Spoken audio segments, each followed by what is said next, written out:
Iran is who has been funding these proxies. Their proxies are Hamas, Hezbollah, the Houthis, ISIS in Syria, ISIS in Iraq. And when Trump was president, Iran was broke because there were sanctions that prohibited Iran from getting their oil to the global marketplace. But President Biden lifted those sanctions.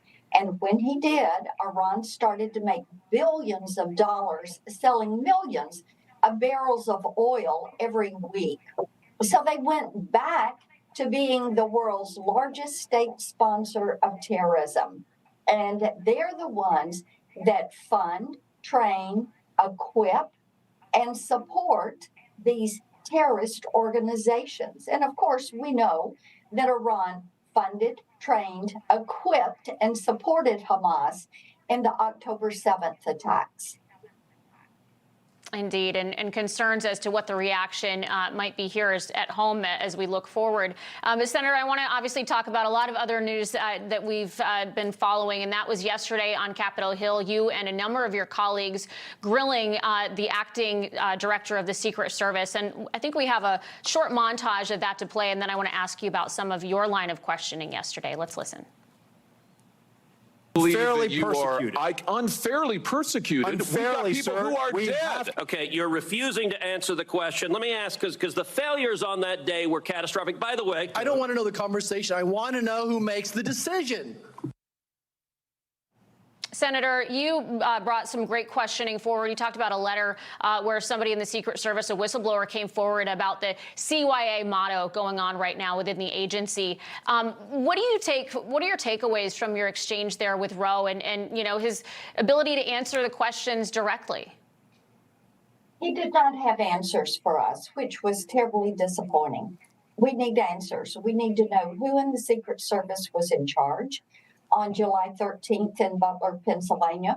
We need to know what the advanced planning was, what the day of action plan was, and what the mistakes were and who's responsible. Why the lack of coordination with local law enforcement?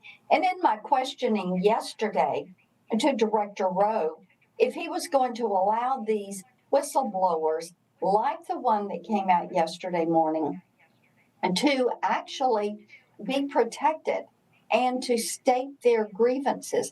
What we have to do is figure out how systemic this is. You know, the Secret Service has 31 people that they are to protect. It is the president, vice president, their families. It is all former presidents. And then a few people that have received death threats that are in the administration. When the Secret Service messes up, then it's much more serious than an agency that overruns their budget or misses their casework totals. When the Secret Service messes up, people die. And that is what happened in Butler, Pennsylvania. So we need to know if this was a one-off or if this is systemic. And we also need to know how they missed the shooter. And I asked FBI Deputy Director Abbott about this yesterday, because when he was younger and in his early teens, he had a social media platform account that espoused some views that were anti-immigration, anti-Semitic. And then the Gab account, which is a current account, has leftist ideology that is portrayed in that account. And they need to be talking about that. And we need to know more about this and how they missed this individual and how he was able to get on the property earlier that day and no one saw him. He got a rifle on, no one saw it. He came back and walked around, no one approached him. They identified him as suspicious an hour before President Trump went on the stage. Then at 5:51, they identified him as a potential threat. But at 6 o'clock, someone from the Secret Service gave the go-ahead for President Trump to step on that stage at that rally.